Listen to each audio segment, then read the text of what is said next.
El Salvador. Welcome to another educating video. Today we will talk about El Salvador CECOT Prison and injustice and so on. In the heart of El Salvador, surrounded by towering concrete walls and electrified fences, lies a place unlike any other.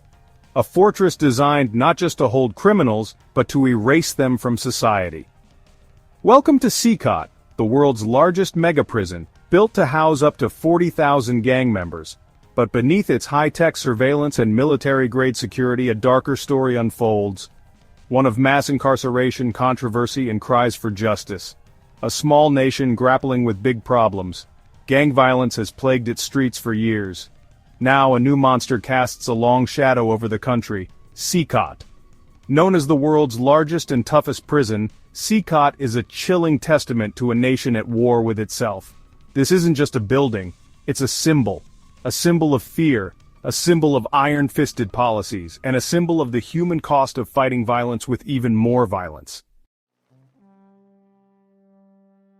CECOT, or Centro de Confinamiento del Terrorismo, Center for the Confinement of Terrorism, opened its gates in 2023. It all started with a war, El Salvador's relentless battle against its most notorious gangs, Mississippi 13 and Barrio 18. For decades, these groups terrorized communities, extorting businesses and ruling neighborhoods with an iron fist. Then came President Nayib Bukele, a young tech-savvy leader with a radical plan. In 2022, under a state of emergency, El Salvador launched the largest gang crackdown in history. More than 75,000 people were arrested, many without trial. Prisons overflowed. The world watched as the government unveiled its ultimate weapon, CECOT, the Terrorism Confinement Center.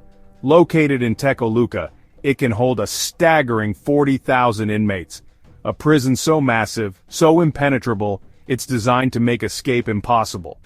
But for the thousands locked inside, there's no way out, literally and legally. To put that in perspective, that's like cramming the entire population of a small city behind bars. The prison was the brainchild of President Nayib Bukele. His mission to crush the notorious MS-13 and Barrio 18 gangs that have terrorized El Salvador for decades. CECOT was to be the ultimate weapon, a concrete and steel behemoth to contain the gang menace.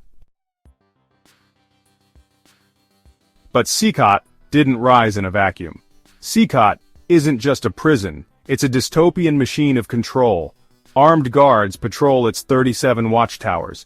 Inmates, stripped of individuality, are locked in tiny, overcrowded cells with no sunlight, no beds, and barely any food.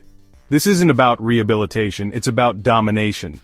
But here's where things get messy. Who exactly is behind bars? Human rights organizations claim that many detainees aren't gang members at all, just innocent people caught in the dragnet. Farmers, students, even foreign migrants swept up, accused, and sent to CECOT without trial.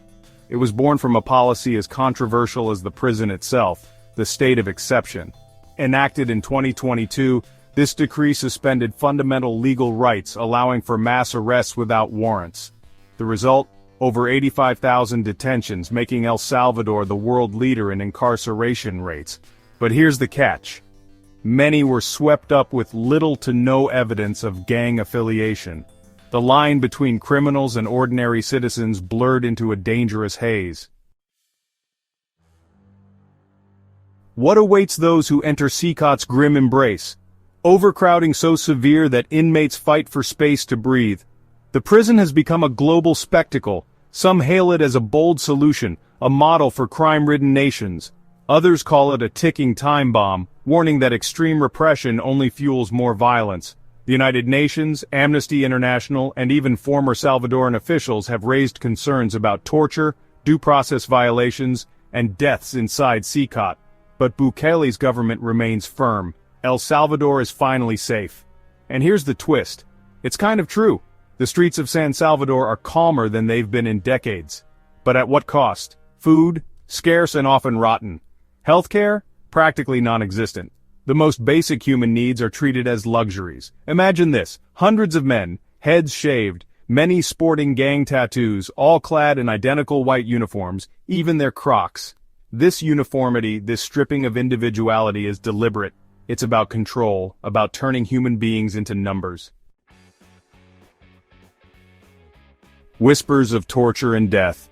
If CECOT is here to stay, how can it be made better? Experts suggest fair trials, every detainee should have their day in court, no more mass arrests without evidence. Rehabilitation programs. Crime prevention works best when people have a second chance, not a life sentence. Independent oversight. Allow human rights groups inside to ensure prisoners aren't being tortured or starved. But the horrors of CECOT go far beyond just overcrowding and neglect. Whispers of something far more sinister seep out from behind the heavily guarded walls. Systematic torture. Organizations like Amnesty International and Christosol have documented horrific accounts. Beatings are commonplace. Prisoners are forced to run until they collapse, only to be met with more brutality. And the dead? Their bodies are sometimes left to rot in cells for days, a gruesome reminder of the prison's power. The official death count?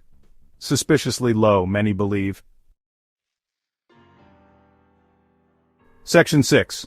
Beyond the gangster narrative. The government paints a simple picture. CECOT is filled with hardened gang members. But scratch beneath the surface and a more complex reality emerges.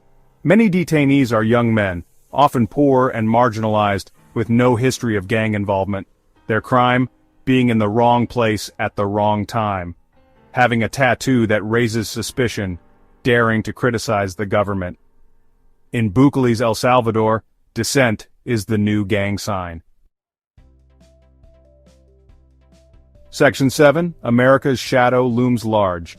And where does America fit into this grim picture? In 2025, the Trump administration, with a chilling disregard for international law, deported 238 Venezuelans to CECOT. Their crime? Being undocumented immigrants. Trump has openly praised CECOT as a model for dealing with criminals and dissenters in the U.S.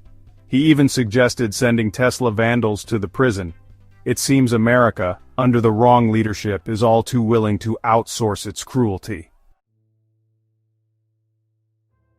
Section 8. Families left in anguish. Meanwhile, families of those imprisoned live in a constant state of anguish. They don't know if their loved ones are alive or dead. They're denied visitation rights. They're threatened for seeking information.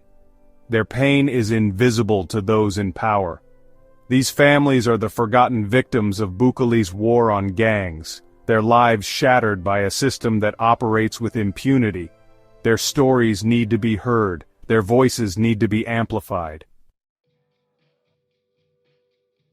Section 9. A call to action. CECOT is a stain on the soul of El Salvador. We cannot look away. We cannot remain silent. This isn't just about one prison in a small country. It's about human rights. It's about justice. It's about holding power accountable. Support human rights organizations working tirelessly to expose the truth about CECOT. Demand accountability from the Salvadoran government. And most importantly, amplify the voices of the victims. Their silence is our collective shame. Let's break it. CECOT is a modern-day fortress, but what happens when the walls crumble? Will it be remembered as the end of an era of terror or the beginning of something even more dangerous? One thing is certain, El Salvador has rewritten the rules of crime and punishment, and the world is watching. What do you think? Is CECOT a necessary evil or a human rights disaster waiting to explode? Let us know in the comments below.